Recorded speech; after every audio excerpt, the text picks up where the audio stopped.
सर्वप्रथम सर्वांना श्री स्वामी समर्थ. स्वामी महाराजांच्या कृपेने तुमच्या सर्व चांगल्या इच्छा पूर्ण होत ही स्वामींचरणी प्रार्थना करते आणि आजच्या व्हिडिओला सुरुवात करते. तर येत्या गुरुवारी म्हणजे श्रावणातील पहिला गुरुवार या दिवशी 8 ऑगस्ट 2024ला विनायक चतुर्थी दुर्वा गणपती व्रत आलेला आहे. प्रत्येक आईने आपल्या मुलांसाठी हे व्रत करायचंच आहे. श्रावण महिना पवित्र महिना सुरू आहे. आपण भोलेनाथांची, माता पार्वतीची, शिवशंकरांची, माता गौरीची मनोभावे भक्ती करतो, सेवा करतो, उपवास करतो, व्रत करतो श्रावणी सोमवारचं. पण या श्रावणात जर माता गौरीला, माता पार्वतीला, भोलेनाथांना आपल्याला प्रसन्न करून घ्यायचं असेल तर आपल्याला गणपती बाप्पाची सेवा करायला हवी. श्रावणात विनायक चतुर्थी दुर्वा गणपती व्रत जर प्रत्येक आईने केलं तर महादेवांचा भरपूर तुम्हाला आशीर्वाद मिळेल. त्याचबरोबर माता गौरीला तिचं लेकरू किती प्रिय आहे हे सर्वांनाच माहीत आहे. मग आपल्या लेकरांसाठी सुद्धा आपण श्रावणात या विनायक चतुर्थीला दुर्वा गणपती व्रताच्या दिवशी आपल्याला आपल्या लेकरांसाठी सुद्धा असा एक उपाय करायचा आहे जेणेकरून माता पार्वती, भोलेनाथ, शिवशंकरजी, गणपती बाप्पा, कार्तिक स्वामी सर्व म्हणजे शिव कुटुंबाची आपल्यावर कृपा झाली पाहिजे. तर दुर्वा गणपती व्रत 108 दुर्वांचं एक व्रत असतं. म्हणजे प्रत्येक जण वेगवेगळ्या पद्धतीने दुर्वा गणपतीचं व्रत करू शकतात. पण आज मी तुम्हाला 108 दुर्वांचा अगदी साधा सोपा उपाय सांगणार आहे. आपल्या लेकरांचं कायम रक्षण होईल. प्रत्येक आईला वाटतं आपलं लेकरू यशस्वी व्हावं, कीर्तिमान व्हावं. जसं गौरी मातेला आपल्या लेकराचं जसं कौतुक आहे, प्रत्येक मातेला, आईला आपल्या लेकरांचं कौतुक असतं. मी सुद्धा हे व्रत करणार आहे माझ्या लेकरा बाळांसाठी. मुलगा असो मुलगी असो, प्रत्येक आईला आपल्या लेकरांची चिंता असते. असं काही नाही की मुलगा असला तरच आईने गणपती बाप्पाची सेवा करावी, मुली असल्या तरीही हा उपाय आईने करायचा आहे. तर प्रत्येक आईने या दिवशी दुर्वा गणपती व्रत करायचं आहे. 108 दुर्वांचा अतिशय प्रभावी, एकदम साधा सोपा उपाय, कोणालाही जमेल असा उपाय मी आता तुम्हाला आजच्या व्हिडिओतून सांगणार आहे. कृपया चॅनलवर नवीन असाल चॅनलला नक्की सबस्क्राईब करा. कमेंटमध्ये जरूर लिहा ओम गणपते नमः. तर पवित्र श्रावण महिना सुरू आहे. प्रत्येक जण आपल्या शिवशंकरांची, भोलेनाथांची, माता पार्वतीची सेवा करतो. ही सेवा तेव्हाच पूर्ण होते आपण जेव्हा गणपती बाप्पाची पूजा करतो, सेवा करतो. तर या 8 तारखेला गुरुवार रोजी गणपती व्रत आलेलं आहे. म्हणजे दुर्वा गणपती व्रत विनायक चतुर्थी आलेली आहे. खूप चांगला शुभ दिवस आहे. म्हणून सर्वांनी, मातांनी, आईने लवकर उठा. या दिवशी गणपती बाप्पाला तामणात ठेवायचं आहे आणि गणपतीवर आपल्याला अथर्व शीर्ष बोलून आपल्याला पंचामृताने किंवा दुधाने, कच्च्या गाईचं दूध जर तुम्हाला मिळालं तर अवश्य या दिवशी कच्च्या गाईच्या दुधाने गणपती बाप्पाला अभिषेक घाला. आधी स्वच्छ पाण्याने, नंतर दुधाने, नंतर पुन्हा स्वच्छ पाण्याने बाप्पाला छान असं नास्त करा. दुर्वांची रास करा किंवा तांदळाची रास करा आणि त्या राशीवर बाप्पाला स्थापन करायचं आहे. पिवळं किंवा लाल कापड अंथरा. स्वच्छ छान आपला देवारा पुसून वगैरे स्वच्छ करून गणपती बाप्पाची विधिवत पूजा करायची आहे. तर काय करायचं आहे, 108 दुर्वा तुम्हाला नीट स्वतःच्या हाताने निवडून घ्यायचे आहे. तुम्ही विकत आणत असाल तरी पण लक्षपूर्वक 3-3 दुर्वांची एक दुर्वा असते तशा नीट बघून घ्यायच्या आहे तुम्हाला. आणि त्या 108 दुर्वा एखाद्या ताटलीत वगैरे जवळ घेऊन बसायचं आहे. त्या दुर्वांना आधी गणपती बाप्पाची छान विधिवत पूजा करायची आईने. आता ही सेवा, हा उपाय केव्हा करायचा तर 11 वाजेच्या आत सकाळी करायचा आहे. 11 वाजेपर्यंतच हा शुभ योग आलेला आहे जुळून. गणपती व्रताचा, दुर्वांचा व्रत करण्याचा हा योग सकाळी 11 वाजेपर्यंतच करायचा आहे. आता काही कारणास्तव जर तुम्हाला वेळ नाही मिळाला सकाळी तर मात्र तुम्ही संध्याकाळी करू शकतात. पण मी म्हणेल 11च्या आत करा. सकाळी लवकर उठायचं आहे. या दिवशी मुलांच्या आंघोळीच्या पाण्यात सुद्धा थोडीशी चिमूटभर हळद, गोमूत्र, गंगाजल टाका आणि मुलांना छान स्वच्छ आंघोळ करायला सांगा. तुम्ही सुद्धा हा उपाय करू शकता. त्याचबरोबर तुम्हाला या दिवशी जर जास्वंदाचं झाड लावायला मिळालं, पावसाळा सुरू आहे, प्रत्येकजण आपल्या बाल्कनीत किंवा गार्डनमध्ये झाडं लावतात. तर तुम्हाला एक झाड आपल्या मुलांच्या हातून लावून घ्या किंवा तुम्ही लावलं तरीही चालेल. एक जास्वंदाचं झाड लाल फुलांचं किंवा तुम्हाला जो जास्वंद आवडत असेल त्या जास्वंदाचं झाड लावायचं आहे तुम्हाला. तर या दिवशी लवकर उठा, बाप्पाची विधिवत पूजा करायची आहे. 108 दुर्वा नीट मोजून घ्यायच्या आहे एखाद्या ताटलीत. आपण देवघरात बसू आता पूजा अर्चा करायला, तिथं जवळ घेऊन बसायचं आहे. हळदी कुंकू फुलं अक्षता सर्व काही जवळ घेऊन बसायचं आहे. नैवेद्यात तुम्ही जे बनवाल ते, तुम्हाला मोदक बनले तर मोदक बनवून घ्या किंवा तुम्हाला नाही जमलं गूळ खोबऱ्याचा नैवेद्य गणपती बाप्पाला अतिशय प्रिय आहे. आणि या विनायक चतुर्थीला आणखीन एक नैवेद्य आपल्याला बाप्पाला दाखवायचा आहे. तर काय करायचं, छान असा भात शिजवून घ्या. अगदी छान मऊसूद भात शिजवून घ्या. अगदी थोडासा शिजवला तरीही चालेल. त्यावर थोडंसं दूध टाका आणि थोडीशी साखर टाकायची आहे आईने. आणि हा भाताचा गोड भाताचा नैवेद्य गणपती बाप्पाला खूप प्रिय आहे. तो गोड भाताचा दूध भात साखरेचा नैवेद्य गणपती बाप्पा समोर ठेवायचा आहे.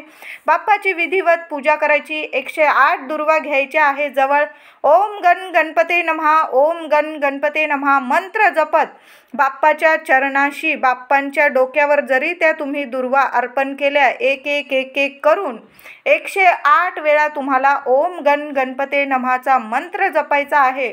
मंत्र जपताना मनात एकच इच्छा ठेवा, तुमच्या मुलांसाठी जी इच्छा असेल ती ठेवा.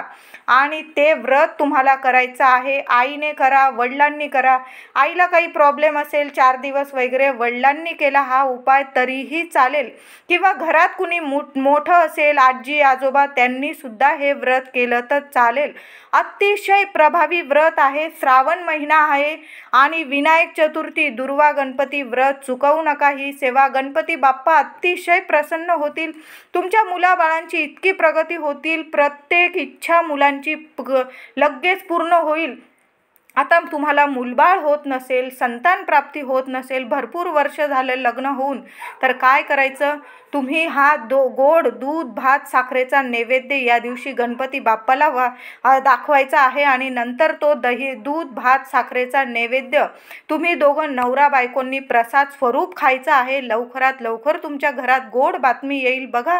गोड भात दूध साखर भात हा बाप्पाचा अतिशय प्रिय आवडीचा नैवेद्य आहे. आई हा गोड भात जर गणपती बाप्पाला देते गौरी माता, तुम्हाला माहीतच आहे ती कथा. गणपती बाप्पा लगेच शांत होतात हा दूध भात साखरेचा नैवेद्य खाऊन.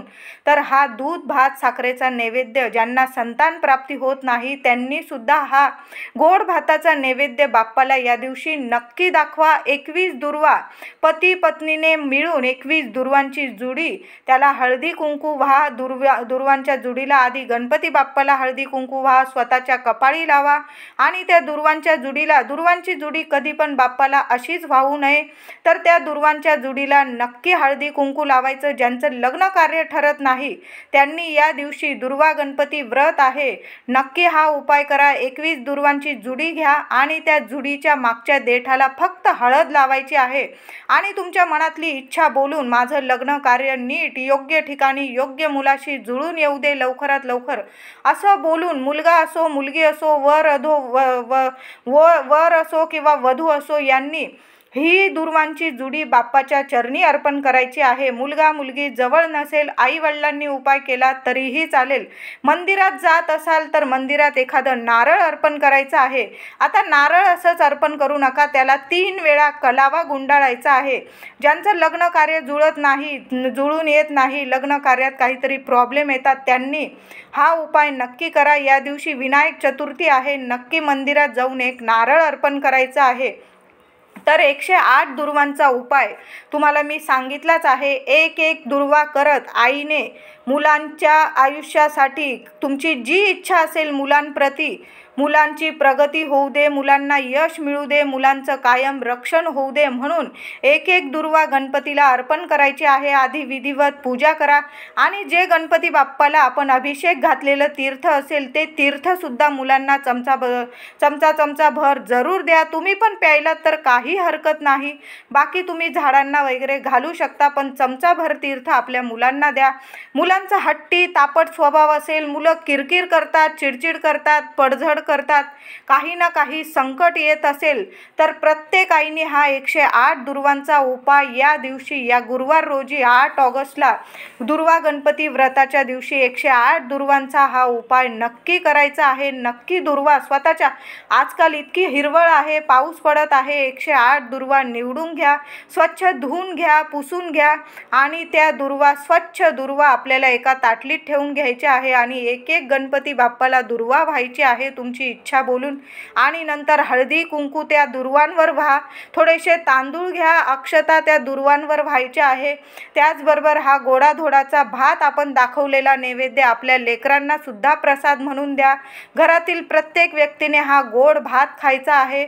त्याचबरोबर या दिवशी गाईला सुद्धा एखादी गोड चपाती खाऊ घालायची आहे. तुमच्या घराजवळ कुत्रे वगैरे असतील त्यांना सुद्धा, म्हणजे या दिवशी जेवढे आपल्याला पशु पक्षी असतील, गाय असेल, कुत्रे असतील, सगळ्यांना थोडं थोडं का होईना काहीतरी खायला द्या. तुमच्या घराजवळ नदी असेल काहीतरी, तिथं सुद्धा थोडंसं तुम्ही पिठाचे गोळे वगैरे करून टाकले माशांना खायला. अशा लहान लहान गोष्टी पण आपल्याला खूप काही देऊन जातात. नक्की हे छोटे मोठे उपाय या दिवशी करा आणि 108 दुर्वा आईने बाप्पाला व्हायला विसरू नका. मुलांची प्रत्येक इच्छा पूर्ण होईल. संध्याकाळी थोडीशी कापूर जाळायचा आहे आपल्याला. संध्याकाळी छोटासा खोबऱ्याचा तुकडा घ्या. मी म्हणत नाही मोठीच्या मोठी वाटी जाळून टाका, अगदी लहानसा खोबऱ्याचा तुकडा एखाद्या वाटीत ठेवा आणि त्यावर एक एक करून कापूर जाळायचा आहे. आधी गणपती बाप्पाची आरती करून घ्यायची आहे. याचा अर्थ तुम्ही कापूर होम घरात केला आहे अशा पद्धतीने हा होम असतो. अगदी लहानसा खोबऱ्याचा तुकडा, सुक्या खोबऱ्याचा तुकडा, ओला घेऊ नका नाहीतर कापूर नीट जळणार नाही. सुक्या खोबऱ्याचा तुकडा घ्या आणि त्यावर आपल्याला एक एक करून असे 5-6 कापराच्या वड्या जाळायच्या आहे आणि संपूर्ण घरात तो कापूर फिरवून द्यायचा आहे. आधी गणपती बाप्पाला ओवाळून घ्या, नंतर संपूर्ण घरात तो कापूर फिरवून घ्यायचा आहे आणि मुलांना आरती सुद्धा द्यायची आहे. आता तो कापूर जळाल्यानंतर वाटीत थोडं का होईना काजळ हे पडतंच, किंवा तुम्ही एखाद्या चमच्यावर कापूर जळताना असा चमचा उपटा धरा जरासा आणि त्यावर त्या आरतीचं काजळ काढून घ्यायचं आहे. आधी गणपती बाप्पाची आरती करा आणि मग थोडंसं काजळ काढून घ्यायचं आहे. एखाद्या चमच्यावर किंवा वाटीत थोडं काजळ असलं तरीही चालेल आणि ते काजळ आपल्या लेकरांच्या कानामागे लावून द्यायचं आहे. कुणाची दृष्ट लागलेली असेल, नजरबाधा झालेली असेल, बाहेरची इडापिडा लागलेली असेल, काही ओलांडण्यात वगैरे आलेलं असेल, मुलांची प्रगती थांबलेली असेल, तर आईने हा उपाय नक्की करा. असा कापूर जाळा, थोडंसं काजळ पाडा एखाद्या चमच्यावर वगैरे आणि ते काजळ आपल्या लेकरांच्या थोडंसं असं कपाळी लावलं. तुम्ही लहान लेकरं असतील, कपाळी लावू देत असतील, कपाळाला लावा. छानसं मोठा टिक्का लावून द्या. मुलांची कायम प्रगती होईल. मुलांना दृष्ट लागली असेल, किरकिर करत असतील, अगदी 1 वर्षाखालील मुलं जरी असेल, तर आईने असा कापूर फिरवा आणि त्याचं थोडंसं काजळ पाडून मुलांना अवश्य लावा. विनायक चतुर्थी आहे. माता गौरी तुमच्यावर इतकी प्रसन्न होईल. गणपती बाप्पाची भरपूर सेवा करा या दिवशी. मंदिरात जाता आलं तर नक्की जा. एखादं नारळ घेऊन जा किंवा एखादं डाळिंब मिळालं तर डाळिंब गणपती बाप्पाला अर्पण करा. गूळ खोबऱ्याचा नैवेद्य ठेवा मंदिरात सुद्धा. तुम्हाला जर मोदक जमले तर मी म्हणेल मोदक अवश्य दाखवा. लाडू जमले मोतीचूरचे वगैरे तर बाप्पाला दाखवा. गणपती बाप्पाच्या मंदिराबाहेर एखादा गरीब व्यक्ती असेल, एखादा लाडू प्रसाद म्हणून त्याला अवश्य द्या. तसं खाली हात घरी येऊ नका. थोडासा प्रसाद घरी पण घेऊन या, मुलाबाळांना द्या, तुम्ही खा. अशा पद्धतीने आपल्याला विनायक चतुर्थीचं व्रत करायचं आहे. अगदी साधं सोपं व्रत आहे. ज्यांचं लग्न होत नाही त्यांनी 21 दुर्वांची जुडी हळद लावून व्हायची आहे. गोड भाताचा नैवेद्य दाखवा. संतान प्राप्ती होत नाही त्यांनी 21 दुर्वांची जुडी, त्याला हळदी कुंकू वाहून पती पत्नीने एकच दुर्वांची जुडी व्हायली चालेल. गोड भाताचा नैवेद्य दाखवा, दूध, भात, साखर, आणि तो नैवेद्य प्रसाद म्हणून नवरा बायकोने खायचा आहे. लवकरच गोड बातमी तुम्हाला कळेल. आता मुलांसाठी सुद्धा मी 108 दुर्वांचा उपाय सांगितलेला आहे. प्रत्येक आईने करा. घरात कापूर संध्याकाळी जाळा, त्याचं काजळ मुलांना लावा. व्हिडिओ आवडला असेल लाईक करा, सर्वांना शेअर करा, चॅनलला कृपया सबस्क्राईब करा. धन्यवाद.